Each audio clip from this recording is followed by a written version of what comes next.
Many people are discussing mental health, and depression is a serious problem within our society today. For this episode, I got to sit down with one man who has made it his mission to change that, though. In fact, he has become the biggest cheerleader for other people. Join me now as we go on a gorgeous reflection of finding joy.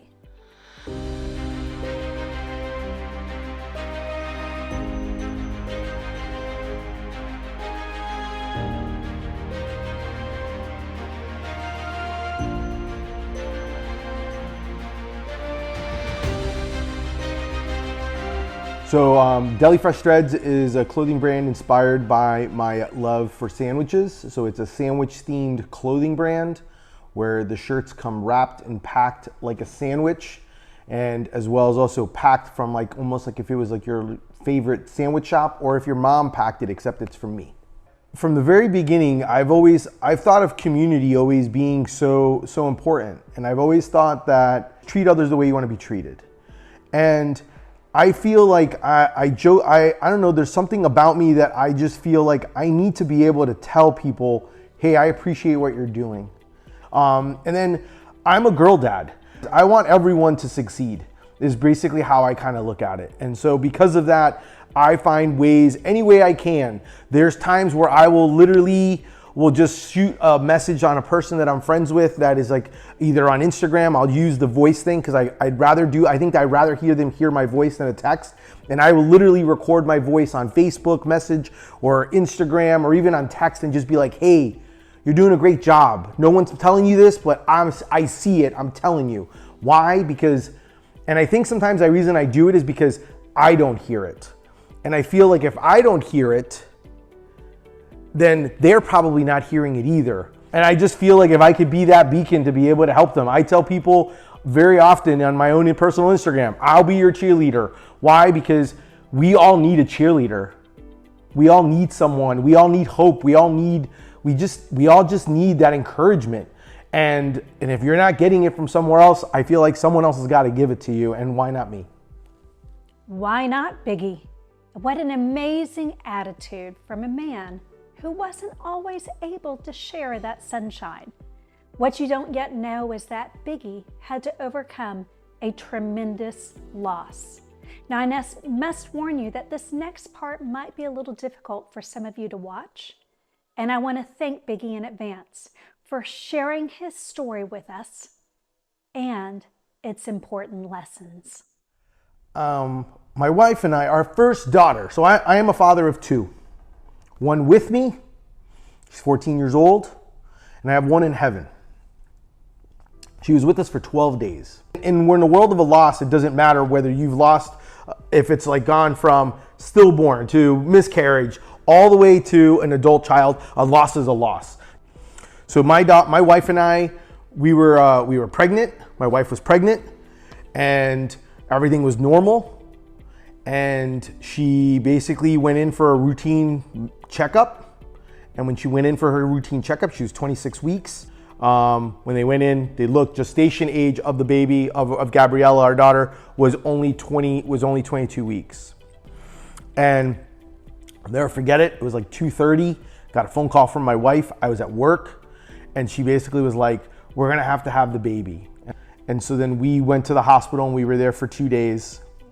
Getting injections. She was getting injections and everything. And I remember the doctor saying, you won't hear the baby cry. And so we said, okay. We had the baby, and May 24th, 12:07.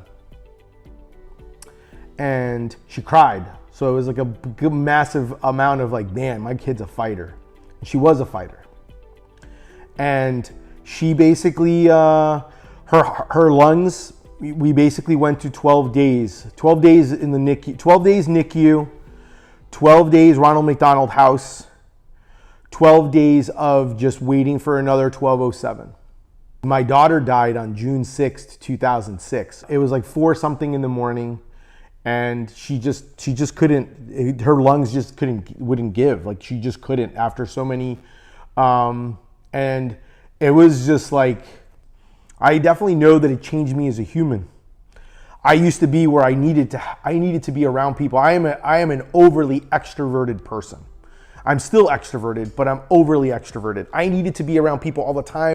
After Gabriella passed, I didn't really need to be around anybody.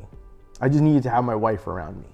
So how does one find their way back after suffering such a loss?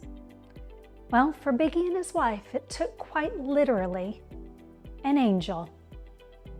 Because you always want to honor, like my whole thing for me, I think was, I was like, we need to do something. Like if this is going to happen to us, like there better be something that comes out of this. My wife was like Googling things, how to remember your child.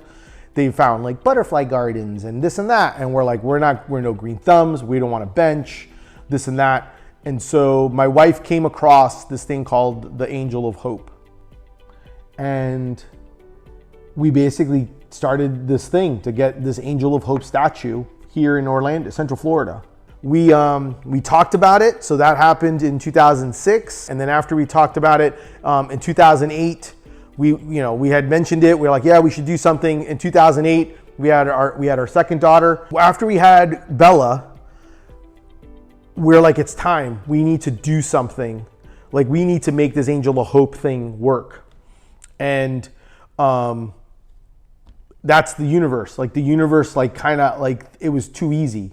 Like we needed $25,000 to get a statue. I didn't have any of that money. No one had money.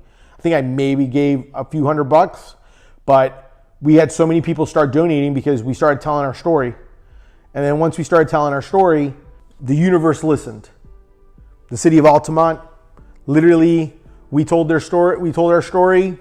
By the time we were done, they're like, we got a park for you. It's going to be Sunshine Park. Would you be interested? We would love to have the statue here. We'll take care of her. And part of the stipulation of the statue is that if you get a statue every December 6th, you have to do a ceremony. And then so we started doing a ceremony, and we've been doing a ceremony for now over a decade of doing ceremonies. And it's an amazing honor for me because I get to read the names of all these children.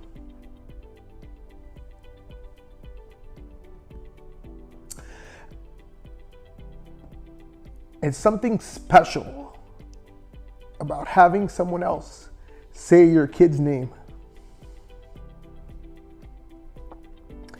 So for me, it's a huge honor because the only time I heard actually someone say her name was during her funeral.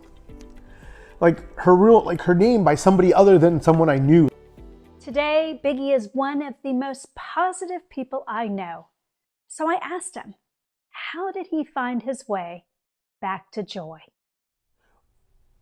I could say that I've found joy now, but when it happened and when you're in it, I don't know if there is a way to be like, oh, well, I'm going to be joyful of this. You literally just kind of figure out a way of trying to move through it.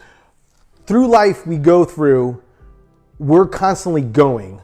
So you don't actually, you're like, it's like this, and you're not actually seeing or hearing what's around you. You don't stop to smell the roses. When there's a crisis or something happens, things become very quiet and very still, and you can hear things more than you probably are, or you pay attention more than you did before. But to find joy, it is work. It is work to be able to find what is your joy, what brings you joy. There's things that you just kind of sometimes have to, go out and do and just try to, things that may have sparked joy before may not spark joy like it used to. Now, I will say this. I think if you can wake up every day, there's always something that you can be grateful for. Whether it's a cup of coffee, whether it's the fact that I'm breathing another day, there's things that you should be grateful for. And if you're in a spot where you can't, I think sometimes you almost have to stop yourself because your brain is an interesting thing, how your brain works. But I think you need to sometimes have to take a moment to stop and actually think about what is it that brings you joy, what gives you hope, and find it. And if not, go in search of it. What is it that brings you peace? I think those are all the things that you kind of need to look at. And it's difficult, but it can be done and you can do it. And you just got to surround yourself by people that know that can do that and help you with that. And when you find those people, that's your tribe. Those are the ones you can stick with.